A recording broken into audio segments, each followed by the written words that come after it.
Hi friends, ഇന്ന് ഞാൻ വന്നിട്ടുള്ളത് ഒരു ബ്രോസ്റ്റഡ് ചിക്കൻ്റെ റെസിപ്പിയുമായിട്ടാണ്. കുറച്ച് സ്പൈസി ആയിട്ടുള്ളൊരു ബ്രോസ്റ്റാണിത്. നമ്മൾ കടകളിൽ നിന്നൊക്കെ വാങ്ങുന്ന അതേ ടേസ്റ്റ് തന്നെയാണ് ഞാനിത് ഉണ്ടാക്കിയെടുത്തിട്ടുള്ളത്.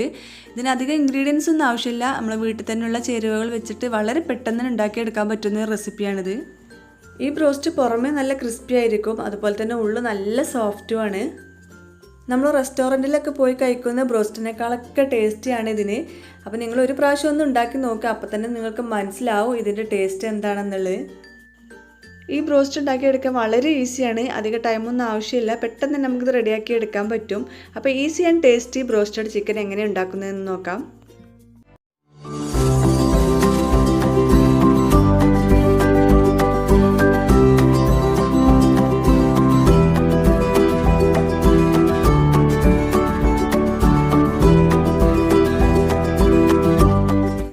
അപ്പോൾ ബ്രോസ്റ്റ് ഉണ്ടാക്കാൻ വേണ്ടിയിട്ട് ഞാൻ 2 കിലോ ചിക്കൻ എടുത്തിട്ടുണ്ട്. അത് കഴുകി വൃത്തിയാക്കി വെച്ചിട്ടുള്ളതാണ്. അപ്പോൾ സ്കിന്നോട് കൂടിയിട്ടുള്ള ചിക്കനാണ് ബ്രോസ്റ്റ് ഉണ്ടാക്കാൻ ഏറ്റവും ടേസ്റ്റ്. അപ്പോൾ എനിക്ക് മുഴുവനായിട്ടും സ്കിന്നോട് കൂടിയിട്ടുള്ള ചിക്കൻ കിട്ടിയിട്ടില്ല. അപ്പോൾ കുറച്ച് സ്കിന്നുള്ള ചിക്കനും കുറച്ച് സ്കിന്നില്ലാത്ത ചിക്കനും കൂടിയിട്ടാണ് ഞാൻ ബ്രോസ്റ്റ് ഉണ്ടാക്കിയിട്ടുള്ളത്. അപ്പോൾ നിങ്ങൾക്ക് സ്കിന്നുള്ള ചിക്കൻ കിട്ടുകയാണെങ്കിൽ അത് തന്നെ വാങ്ങുക. ഇനി ഈ ചിക്കന് ഉപ്പ് വെള്ളത്തിലിട്ട് വെക്കണം നമുക്ക് കുറച്ച് നേരം. അപ്പോൾ അതിന് ഉപ്പ് വെള്ളത്തിലേക്ക് കുറച്ച് വെളുത്തുള്ളിയും ചെറിയ ഉള്ളിയും കൂടി ഞാൻ അരച്ച് ചേർക്കുന്നുണ്ട്. ഒരു 5 ചെറിയ ഉള്ളിയും ഒരു 5-6 വെളുത്തുള്ളി അല്ലിയും ഒരു മിക്സിയിലേക്ക് ഇട്ടിട്ട് ഒന്ന് അരച്ചെടുക്കാം. ഇനി ചിക്കൻ ഉപ്പ് വെള്ളത്തിലിട്ട് വെക്കാൻ വേണ്ടിയിട്ട് ഒരു ബൗളിലേക്ക് കുറച്ച് വെള്ളം ഒഴിച്ച് കൊടുക്കുന്നുണ്ട്. അപ്പോൾ ഒരുപാട് വെള്ളമൊന്നും ആദ്യം ഒഴിച്ച് കൊടുക്കണ്ട. ഒരു 2 കപ്പ് വെള്ളം ഒഴിച്ച് കൊടുത്തിട്ട് നമ്മൾ ചിക്കൻ ഇടുമ്പോൾ തന്നെ ചിലപ്പോൾ പൊങ്ങി വരും. അപ്പോൾ അതുകൊണ്ട് വേണമെന്നുണ്ടെങ്കിൽ പിന്നീട് വെള്ളം ചേർത്ത് കൊടുക്കുക. ഇനി ഇതിലേക്ക് നമ്മൾ അരച്ച് വെച്ചിട്ടുള്ള വെളുത്തുള്ളിയും ചെറിയുള്ളിയും കൂടി ഇതിലേക്ക് ഇട്ട് കൊടുക്കുക. ഒരു 3 ടേബിൾ സ്പൂൺ വിനീഗർ കൂടി ഞാൻ ഇതിലേക്ക് ഒഴിച്ച് കൊടുക്കുന്നുണ്ട്. അതിനുശേഷം നമുക്ക് ആവശ്യത്തിനുള്ള ഉപ്പ് കൂടി ചേർത്ത് കൊടുക്കാം. അപ്പോൾ ഉപ്പ് കുറച്ച് അധികം തന്നെ ഇട്ട് കൊടുക്കണം. നമ്മൾ ചിക്കനിലേക്ക് പിടിക്കാൻ ആവശ്യമായിട്ടുള്ള ഉപ്പ് ഇതിലേക്ക് ഇട്ട് കൊടുക്കാം. ഇനി ഇതൊന്ന് മിക്സ് ചെയ്ത് കൊടുത്തതിന് ശേഷം നമുക്ക് ചിക്കൻ ഓരോന്നായിട്ട് ഇതിലേക്ക് ഇട്ട് കൊടുക്കണം. അപ്പോൾ ചിക്കൻ മുങ്ങിക്കിടക്കാവുന്ന അത്ര വെള്ളം വേണം. അപ്പോൾ വെള്ളം കുറവാണെന്ന് തോന്നുകയാണെങ്കിൽ കുറച്ചുകൂടി വെള്ളം ഒഴിച്ച് കൊടുക്കാം. ഈ സമയത്ത് വെള്ളത്തിൻ്റെ ഉപ്പ് കൂടി ഒന്ന് നോക്കണം. അപ്പോൾ വെള്ളത്തിൽ അത്യാവശ്യം ഉപ്പ് വേണം, എന്നാലേ നമുക്ക് ചിക്കനിലേക്ക് പിടിക്കാനുള്ള ഉപ്പ് ഉണ്ടാവുള്ളൂ. അപ്പോൾ ഉപ്പും തന്നെ കുറവാണ് തോന്നുകയാണെങ്കിൽ ഉപ്പ് കൂടി ഇട്ട് കൊടുക്കുക. അപ്പോൾ ചിക്കനെല്ലാം ഞാൻ ഇതിലേക്ക് ഇട്ട് കൊടുത്തിട്ടുണ്ട്. അപ്പോൾ ഇതുപോലെ മുങ്ങിക്കിടക്കാവുന്ന അത്ര വെള്ളം വേണം. അപ്പോൾ കുറച്ച് വെള്ളം കുറവായിരുന്നു, ഞാൻ ഇതിലേക്ക് കുറച്ചുകൂടി വെള്ളം ഒഴിച്ച് കൊടുത്തിട്ടുണ്ട്. ഇനി ഈ ചിക്കൻ ഒരു 6 മണിക്കൂറെങ്കിലും ചുരുങ്ങിയത് ഈ വെള്ളത്തിലിട്ട് വെക്കണം. അപ്പോൾ പുറത്ത് വെക്കണ്ട, ഫ്രിഡ്ജിൽ വെച്ചാൽ മതി. അപ്പോൾ ഇത് മൂടി വെച്ചിട്ട് നമുക്ക് ഫ്രിഡ്ജിലേക്ക് മാറ്റാം. അപ്പോൾ ചിക്കനോട് റെസ്റ്റ് ചെയ്യാനായിട്ട് മാറ്റി വെച്ചിട്ടുണ്ട്. ഇനി നമുക്കിതിലേക്ക് വേണ്ടിയിട്ടുള്ള പൊടികളൊക്കെ ഒന്ന് മിക്സ് ചെയ്തെടുക്കാം. അപ്പോൾ അതിന് വേണ്ടിയിട്ട് 2 കപ്പ് മൈദ ഞാൻ എടുത്തിട്ട് ഒരു അരിപ്പയിലൂടെ അരിച്ചെടുക്കുകയാണ്. മൈദ ഉപയോഗിക്കുമ്പോൾ എപ്പോഴും നമ്മൾ ഒന്ന് അരിച്ചെടുത്തിട്ടാണ് ഉപയോഗിക്കാൻ ഏറ്റവും നല്ലത്. നമ്മൾ കടകളിൽ നിന്നൊക്കെ വാങ്ങുന്ന മൈദയല്ല, അപ്പോൾ എത്രത്തോളം പഴക്കമുണ്ട് എന്നൊന്നും അറിയാൻ പറ്റില്ല. അപ്പോൾ ഒന്ന് അരിച്ചിട്ട് മാറ്റി വെച്ചാൽ അത്രയും നല്ലതാണ്. അപ്പോൾ അതുകൊണ്ട് ഞാനൊരു 2 കപ്പ് മൈദ അരിച്ചെടുത്തിട്ടുണ്ട്. ഇനി ഇതിലേക്ക് 1 കപ്പ് കോൺഫ്ലവർ പൊടി കൂടി ചേർത്ത് കൊടുക്കാം. അതിനുശേഷം ഞാനിതിലേക്ക് 1 ടീസ്പൂണ് ബേക്കിംഗ് പൗഡർ കൂടി ചേർത്ത് കൊടുക്കുന്നുണ്ട്. ഇനി ഇതിലേക്ക് ആവശ്യമായിട്ടുള്ള ഉപ്പ് കൂടി ചേർത്ത് കൊടുക്കാം. അപ്പോൾ നമ്മൾ ചിക്കനിൽ ആൾറെഡി ഉപ്പ് ചേർത്തിട്ടുള്ളതാണ്, അപ്പോൾ അത് നോക്കിയിട്ട് വേണം ഉപ്പ് ഇട്ട് കൊടുക്കാൻ. ഇനി ഇതിലേക്ക് 2 ടീസ്പൂണ് കാശ്മീരി ചില്ലി പൗഡർ കൂടി ചേർത്ത് കൊടുക്കുന്നുണ്ട്. അതിനുശേഷം നമുക്കിതിലേക്ക് 1 ടീസ്പൂണ് കുരുമുളക് പൊടി കൂടി ചേർത്തിട്ട് നന്നായിട്ടൊന്ന് മിക്സ് ചെയ്തെടുക്കാം. നല്ല പോലെ മിക്സ് ചെയ്തെടുക്കണം. നമ്മൾ ഈ പൊടികളൊക്കെ എല്ലായിടത്തും എത്തുന്ന രീതിയിൽ നന്നായിട്ടൊന്ന് മിക്സ് ചെയ്തെടുക്കാം. ഇപ്പോൾ പൊടികളെല്ലാം കൂട്ടിയിട്ട് നന്നായിട്ട് മിക്സ് ചെയ്തെടുത്തിട്ടുണ്ട്. ഇനി ഇതിൽ നിന്ന് ഒരു 1.25 കപ്പ് പൊടി നമുക്ക് മറ്റൊരു ബൗളിലേക്ക് മാറ്റി വെക്കാം.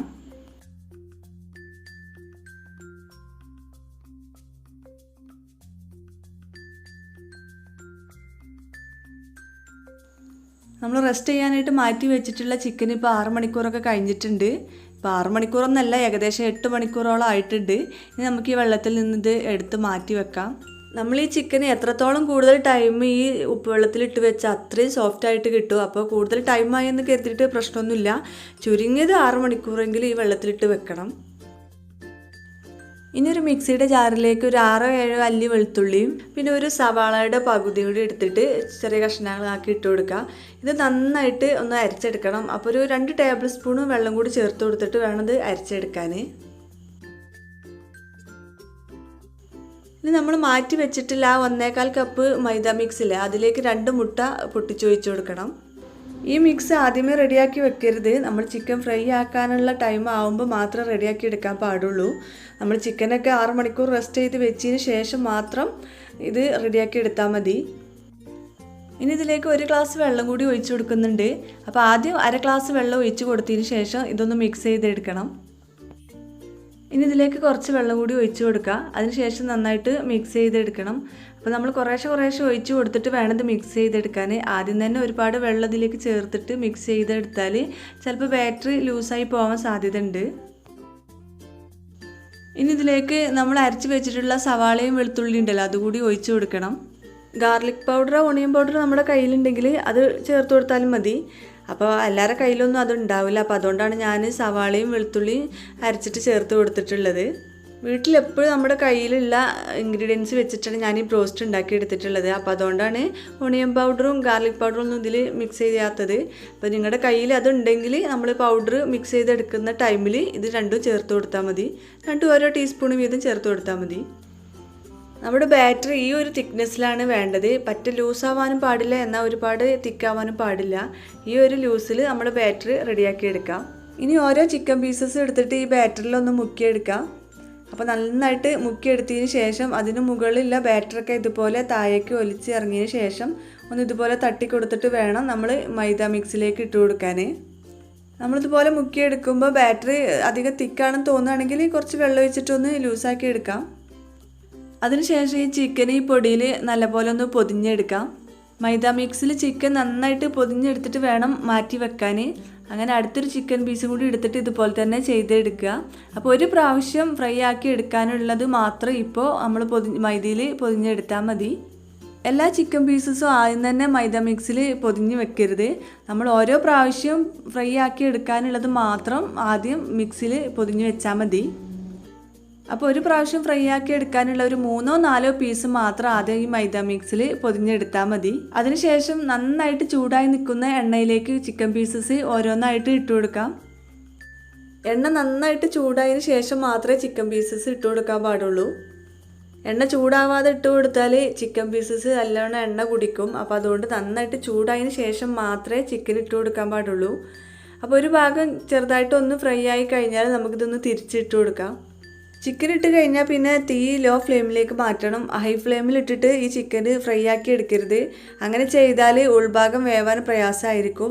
പെട്ടെന്ന് തന്നെ പുറം ഭാഗം മുരിഞ്ഞു വരും, പക്ഷേ ഉൾഭാഗം വെന്ത് കിട്ടില്ല. അപ്പോൾ അതുകൊണ്ട് ചെറിയ തീയിലിട്ട് പതുക്കെ വേണം ഇത് ഫ്രൈ ആക്കി എടുക്കാൻ. നമ്മുടെ ബ്രോസ്റ്റഡ് ചിക്കൻ ഇവിടെ റെഡി ആയിക്കൊണ്ടിരിക്കുകയാണ്. നല്ല ക്രിസ്പി ആയിട്ട് വന്നിട്ടുണ്ട്. നല്ല സോഫ്റ്റുമാണ് ഇതിൻ്റെ ഉൾഭാഗം.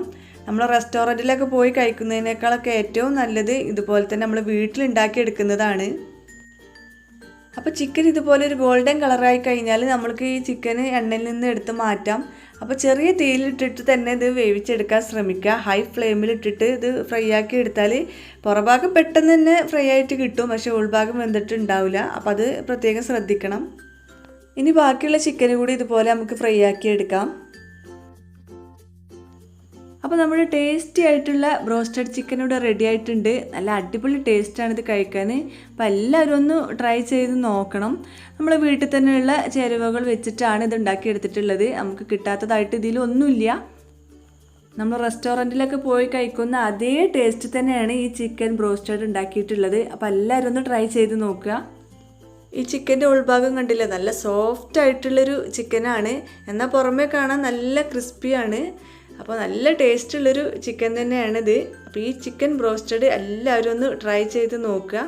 അപ്പോൾ എല്ലാവർക്കും എൻ്റെ ഈ റെസിപ്പി ഇഷ്ടമായിരിക്കുമെന്ന് കരുതുന്നു. ഇഷ്ടമായ ലൈക്ക് ചെയ്യണം, ഷെയർ ചെയ്യണം. അതുപോലെ എൻ്റെ ചാനൽ ഇതുവരെ സബ്സ്ക്രൈബ് ചെയ്തിട്ടില്ലെങ്കിൽ സബ്സ്ക്രൈബ് ചെയ്യും വേണം. മറ്റൊരു വീഡിയോയുമായിട്ട് നമുക്ക് വീണ്ടും കാണാം. അതുവരേക്കും ബൈ.